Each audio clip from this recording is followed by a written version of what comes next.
पृथ्वी ऊपर पग जो धारे, करोड़ जीव एक दिन में मारे।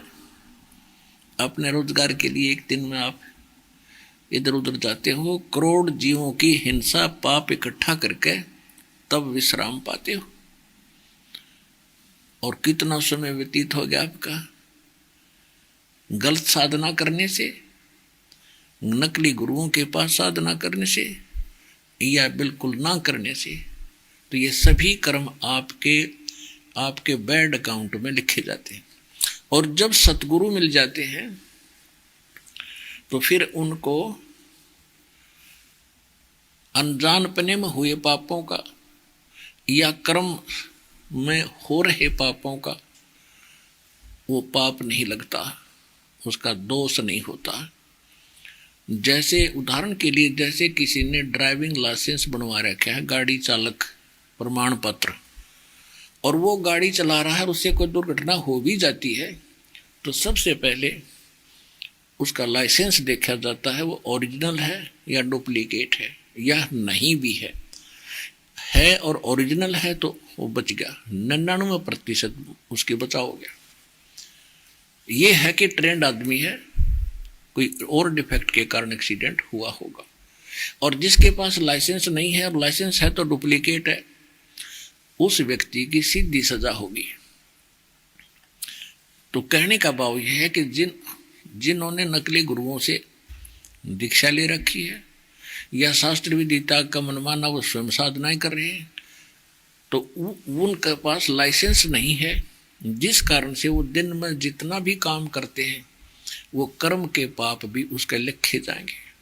और जब आप पूरे गुरु की शरण में आ जाते हो तो आपकी व्यवसाय के जो कर्म है, जैसे मजदूर कस्सी चलाता है, उसका उद्देश्य वह जीव मारना नहीं है, वो तो उसका कर्म है, माटी खोद कर डालनी है।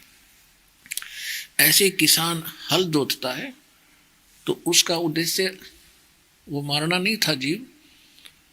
और नाम लेने के बाद तो और ज्यादा विनम्रता आती है, बहुत बचकर चलता है इंसान।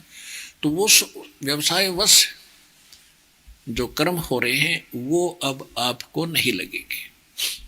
इच्छा कर मारे नहीं और बिन इच्छा मर जा, कह कबीरदास का फिर पाप नहीं लगे। किसको? जिसने सतगुरु मिल गए।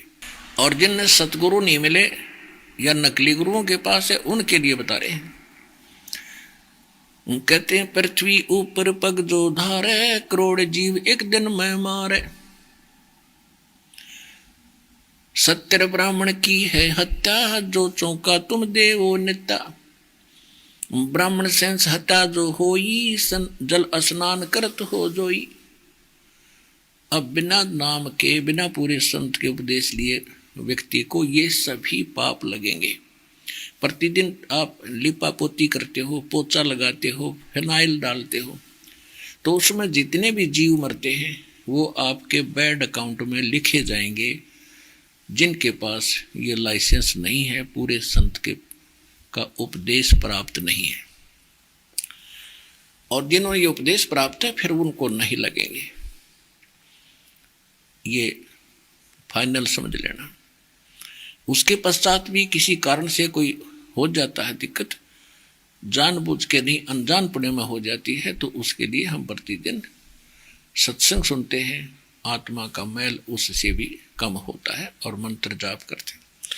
तो कहने का भाव ये है कि इन नकली गुरुओं के पास और जिनके गुरु कति नहीं है तो नकली है, तो दोनों के दोनों अपना जीवन नाश कर जाते हैं।